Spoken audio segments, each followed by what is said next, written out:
Welcome to Hood Champion Boxing and Sports. In boxing, you find a way to win or you find a way to lose. Triple G does not stand a chance against Canelo. Let's be real. He just had his fight today after like a 200-day layoff where he fought Ryota Murata. And let me tell you, he won the fight. He hit him with a hard right hand around the 9th round. The corner threw the towel in. But Triple G, he just has not been the same since he left Abel Sanchez.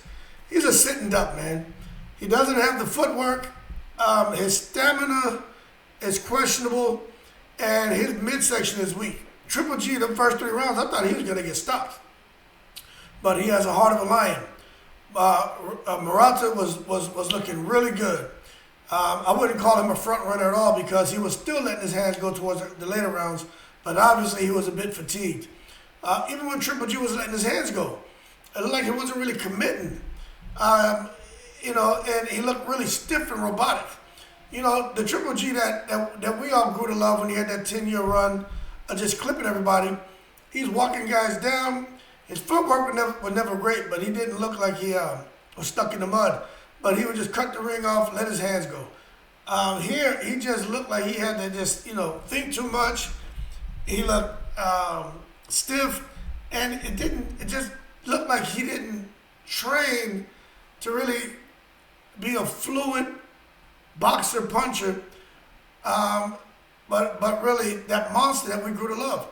He was in there getting hit with shots that I've never seen him get hit with. He got hit a lot to the face, to the body, and I just think if he's gonna fight like that, he needs to retire. He needs to stop now because when you start getting hit like that, the long-term effects are not good. And the same thing with Murata. He was taking some shots there after about the 3rd or 4th round. But Triple G was throwing, that one weird shot where he comes over with the right hand and hits you on the top of the head.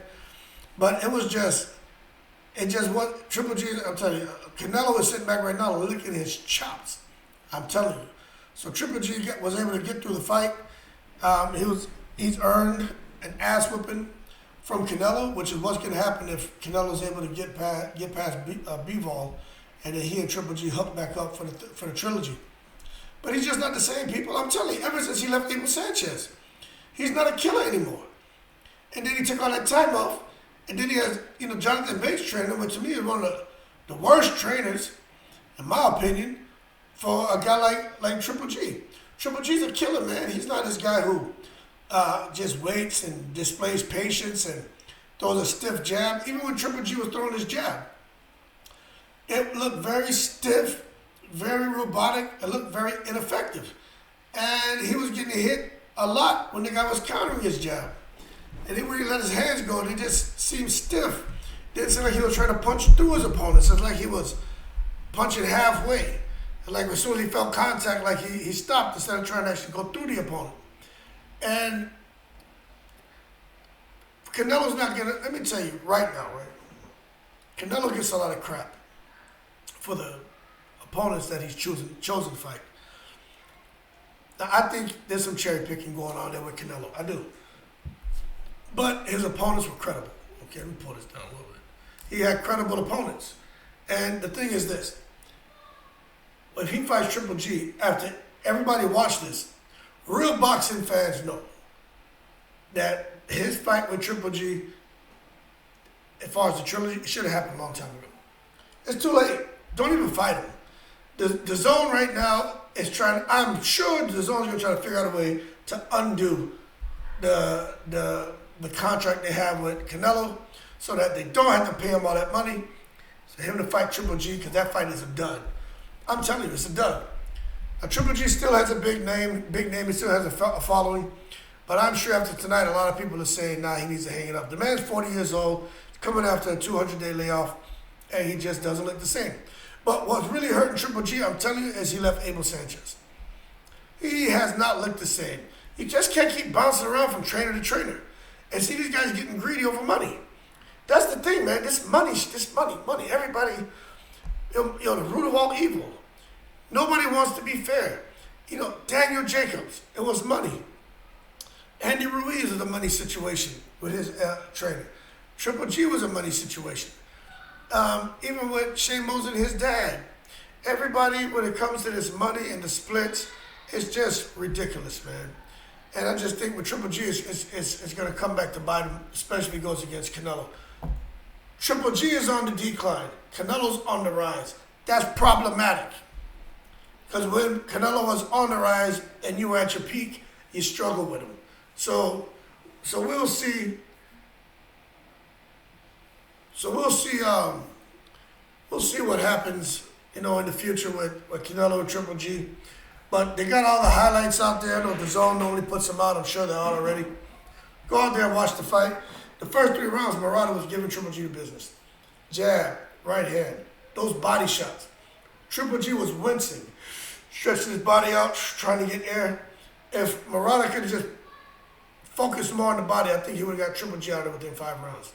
That's how lethargic, hurt, old, and lost he looked in that ring. That's because I think he's still going like, if you're programmed one way and now they're trying to rewire you, you're still going to want to do those things that come instinctively. He's doing things that don't come instinctively, and that's why he looks like that. You can't come at age 35, 36 and decide you want a new trainer and change your style. That's madness. That's like Brandon Rios. Why he was about to fight Pacquiao? You don't change his style for Pacquiao. He was what he was. Robert Garcia didn't try to change that. Amir Khan. No matter what anyone tried to do with that man, Amir Khan was what he was. He's super fast hands, super fast feet, weak chin. There's nothing you can do to make him a defensive fighter. Zab Judah got with Pernell Whitaker, left his dad for a little bit, talking about, oh, my defense is this and that. How am I going to lose? If they can't hit me, how am I going to lose? His ass got hit. Because Zab Judah, he's wired to let his hands go, not be Pernell Whitaker with the showboating and dipping low and all the craziness in the ring. He just wasn't a defensive-minded fighter. His dad groomed him from a young kid to be a lion. Now you come and try to do something different. It doesn't work, people. And that's what's happening with Triple G. So, overall, good fight. He went over there and in the other man's country and stopped him. That right hand was vicious. It was. The corner ran and stopped it immediately because one thing about Japanese fighters, right? I sparred a lot of Japanese fighters. I sparred a lot of Korean fighters. I sparred some Filipino fighters when I lived in Korea and I lived in Okinawa. And I'm going to tell you, man, they fight for their country. You have to kill them, man. Even in sparring, they're coming at you. And you got to let your hands go and you got to bang them up good to make them, stop. Or make them just, the corner stop. More the corner will stop it. The fighter won't. But I did have a fight out. We were going at it, and it was sparring. But he was it's like USA versus Korea, man. And he was really trying to take my head off. So I let my hands go, and I touched him to the body, and I hurt him. I hurt him bad. And then I let go two, left hand, boom, and a right hand, boom to his body. Folded him over, man. He was hurt, and he turned his back to me, and I didn't take a cheap shot after that. But my intention when I hit that guy was to break his, watch my language, man, to break his ribs. Because that's how he was swinging at me. This is sparring, man. We're not supposed to kill each other. He was trying to kill me. And when he threw that shot and that shot right in front of my face, I was like, oh, it's like that. And I looked at the coach because there was a language barrier between the guy who was coaching me. He was from Korea as well. All he kept telling me was upper. That meant uppercut. He didn't really speak English. He was like, upper. I'm like, you want me to throw a lead uppercut? This dude is letting them hands go like that? So I like, nah. So I did my own thing, man. But when I closed the distance on him and started hitting him with those shots, it was big. I felt like I was fighting for my life. But I tell you that to tell you this. When it comes to these fighters, Japan, Korea, or whatever country they're from, especially from Asia, they fight for pride of their country. And that's why his corner came in, because Murata would have kept fighting. Long story short, Triple G is back in business. We'll see what happens with him and Canelo get together. Check it out. It's on the Zone. The highlights are there. Like and subscribe if you enjoyed the video. Shout out to all the veterans. And as always, I'm in the breeze.